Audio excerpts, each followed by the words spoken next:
Alhamdulillahi Rabbil Alameen wa salatu wa salam ala Sayyidina Muhammad. My name is Aisha Wangari Kaminju. I was born in Kenya.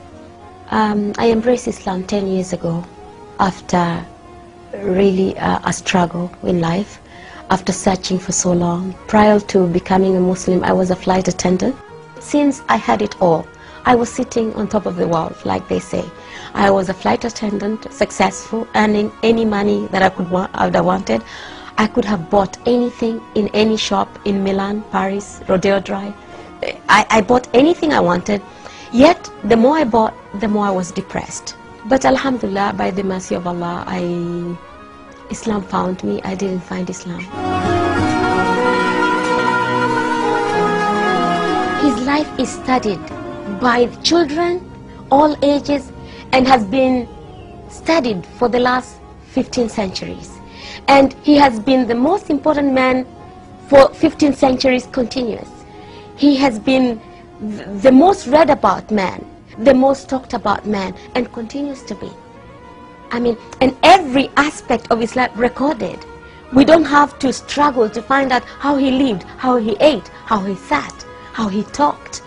I mean, no other person's life has been recorded, no other prophet, no other human being or any other thing has been given such attention.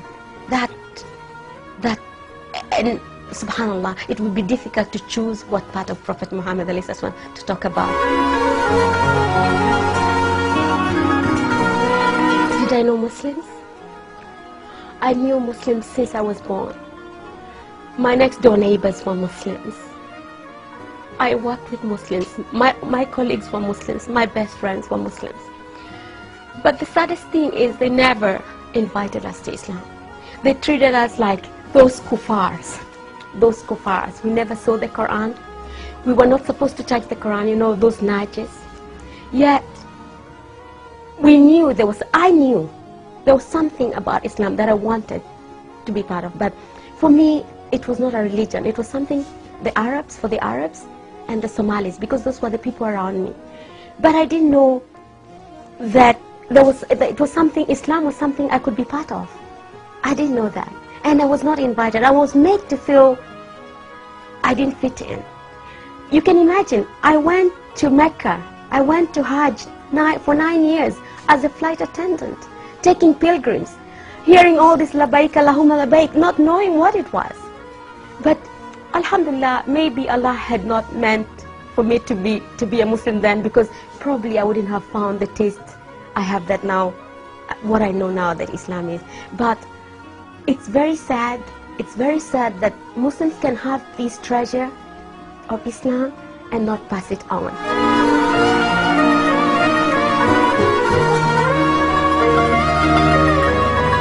Before being a Muslim, he was just a man, an Arab man, a crazy man who went around with a sword in the hand and probably threatening everybody to chop off their heads if they...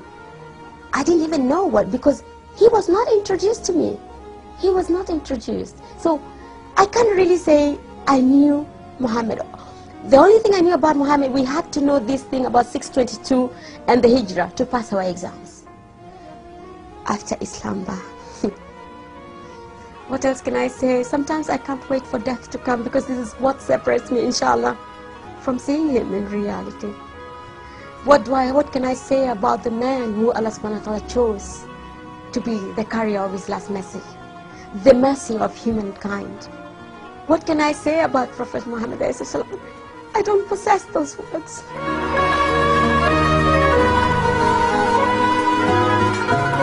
It's not too late. It's not too late. Just to open their eyes, to look at the world, to look at Islam is the hot topic. Take the advantage.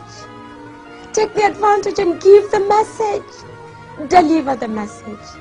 We have to deliver the message. Bilfa'al, by actions. Because we don't have a lot of time. And how can anyone hope to have the intercession, the intercession of Prophet Muhammad when he ignored him in dunya? We really can hope that on On Yom Al-Qiyamah, we will be able to walk with him in the Sirat when we did nothing for him in dunya. It's very simple mathematics. If you love somebody, you follow him and you work for him. What do you do for your lover? What do you do for your lover?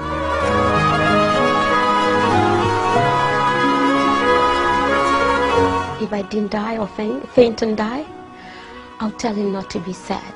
Not to be sad that the Muslims are in such deep sleep, in such deep slumber, did not understand him, and to make dua for us, the Muslims, to wake up and understand the message and work for it, and emulate him and give the message to the world and just let everybody know who this man is. I would ask him to make lots of dua for us and ask Allah subhanahu wa ta'ala to wake us up from our ghafla with mercy, not with a big bang, before there's no other time, before the end comes. I would ask him to make lots of du'as for us. Ashhadu an la ilaha illallah wa ashhadu anna Muhammad abduhu wa rasuluh.